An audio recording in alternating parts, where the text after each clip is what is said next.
వెంటనే విడుదల చేయాలి. ఆదుకోవాలి. ప్రైవేట్ యాజమాన్యాలను వెంటనే ఆదుకోవాలి. చెల్లించాలి. పెండింగ్ స్కాలర్షిప్లను వెంటనే చెల్లించాలి. చెల్లించాలి. పెండింగ్ స్కాలర్షిప్లను వెంటనే చెల్లించాలి.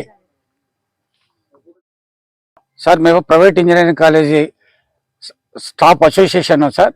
మాకు పెండింగ్ శాలరీస్ రీఎంబర్స్మెంట్ 2021-22 నుంచి 25 వరకు రావాలి సార్. ఆ స్కాలర్షిప్లు రాకపోవటం వల్ల మాకు శాలరీస్ రెగ్యులర్గా ఇవ్వటం లేదు. అయితే మా ఫ్యామిలీస్ కూడా ఎలా గడుతున్నాయో కొంచెం ప్రాబ్లం అవుతుంది. కాబట్టి గవర్నమెంట్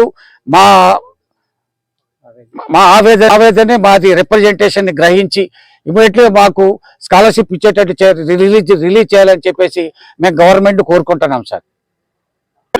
స్కాలర్షిప్ రిలీజ్ చేయకపోతే మేము తీసుకునే చర్యలు ఏమిటంటే, ఒకసారి ఇంతకుముందు మేము కాలేజ్ అన్ని కూడా బంక్ చేసాం చాలా రోజులు. ఒక నెల రోజులు కొన్ని రోజులు కాలేజ్ అని క్లోజ్ చేసాం. మళ్ళీ కాలేజీలు కూడా క్లోజ్ చేద్దామనే నిర్ణయానికి వస్తాను. కాబట్టి మా యందు దయ ఉంచి గవర్నమెంట్ స్కాలర్షిప్స్ మొత్తం కూడా రిలీజ్ చేయాలి. ఎందుకంటే ఫ్యాకల్టీ అందరూ కూడా ఎంతో బాధలు పడుతున్నారు. మేము ఫ్యామిలీస్ కూడా సర్వైవ్ కావాలంటే శాలరీస్ లేకుండా మేము కాలేజీకి రాలేము. ఎందుకంటే ప్రైవేట్ కాలేజీలు వర్క్ చేసే యజమాని అదే సంస్థ స్టాఫ్ కాబట్టి మాకు కంపల్సరీగా మాకు శాలరీస్ ఇవ్వాలి. కాబట్టి మేము గవర్నమెంట్ రిక్వెస్ట్ చేస్తాను, ఇమీడియట్గా మా కోరికలను మేము ఇచ్చేదానికి స్పందించి, మేము ఇచ్చే రిప్రజెంటేషన్ స్పందించి ఇమీడియట్గా స్కాలర్షిప్ రిలీజ్ చేయాలని చెప్పేసి గవర్నమెంట్ కోరుకుంటున్నాం సార్. మేము ప్రైవేటు ఇంజనీరింగ్ యాజమాన్యాల నుంచి ఉపాధ్యాయులుగా మాట్లాడుతున్నాం. రాష్ట్ర ప్రభుత్వం గత సంవత్సరం విద్యార్థులకు ఇవ్వాల్సినటువంటి సుమారు 8,000 కోట్ల రూపాయలను పెండింగ్ లో ఉంచడం మూలంగా మా ఉపాధ్యాయుల మా లెక్చరర్ల జీవితాలు అగమ్యగోచరంగా మారాయి. ఎందుకంటే వాళ్ళు రాష్ట్ర ప్రభుత్వం ఇచ్చేటువంటి ఫీజు రియంబర్స్ మూలంగానే మాకు శాలరీలు వచ్చే పరిస్థితి ఉన్నది. ఆ శాలరీలు ఫీజు రియంబర్స్ రాకపోవడం మూలంగా యాజమాన్యాలు మాకు శాలరీలు ఇచ్చే పరిస్థితి లేదు. శాలరీలు ఇవ్వకపోవడం మూలంగా మా కుటుంబాలు నిత్యావసర సరుకులు కానీ మాకు పిల్లగాళ్ళ చదువులు కానీ అనేక ఇబ్బందులు పడాల్సి వస్తుంది. అందుకని మేము రాష్ట్ర ప్రభుత్వాన్ని కోరేది ఏంటంటే, మాకు ఇవ్వాల్సినటువంటి విద్యార్థులకు ఇవ్వాల్సినటువంటి ఫీజు రియంబర్స్మెంట్ వెంటనే విడుదల చేయాలి. విడుదల చేసి లెక్చరర్లు కానీ యాజమాన్యాలకు న్యాయం చేయాలనేది ప్రధానంగా డిమాండ్ చేస్తున్నాం. లేని పక్షంలో విద్యార్థులు గతంలో విద్యాసంస్థలు బంద్ చేశాము, విద్యార్థుల ఉద్యమాలు కూడా చేశాము.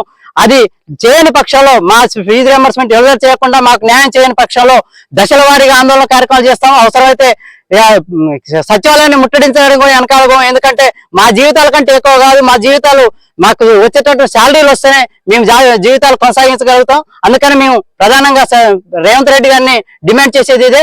మాకు ఇవ్వాల్సిన విద్యార్థులకు ఇవ్వాల్సిన ఫీజు రియంబర్స్మెంట్ వెంటనే విడుదల చేయాలి, ఉపాధ్యాయులకు లెక్చరర్లకు న్యాయం చేయాలని ప్రధానంగా డిమాండ్ చేస్తా ఉన్నాం. వచ్చామండి.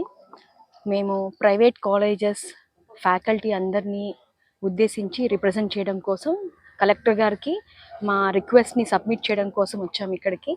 మాకు గత కొన్ని సంవత్సరాలుగా రియంబర్స్మెంట్ అనేది ప్రాపర్గా రిలీజ్ అవ్వట్లేదు.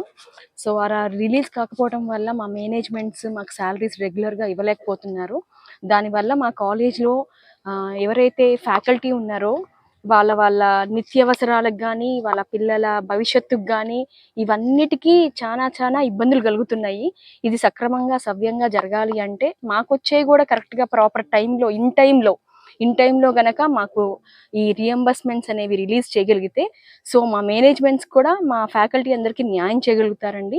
ఇలాంటి పరిస్థితుల్లో ఈ ప్రైవేట్ ఇంజనీరింగ్ కళాశాలలు ఉన్నాయి కాబట్టి మా అందరికీ జరిగే ఈ అన్యాయాన్ని కొంచెమైనా దృష్టిలో పెట్టుకొని మా పరిస్థితిని మెరుగుపరచండి. కొంచెం ప్రభుత్వానికి మేము ఇదే విన్నవించుకుంటున్నామండి. మా పరిస్థితిని కొంచెం మెరుగుపడేలాగా చెయ్యండి.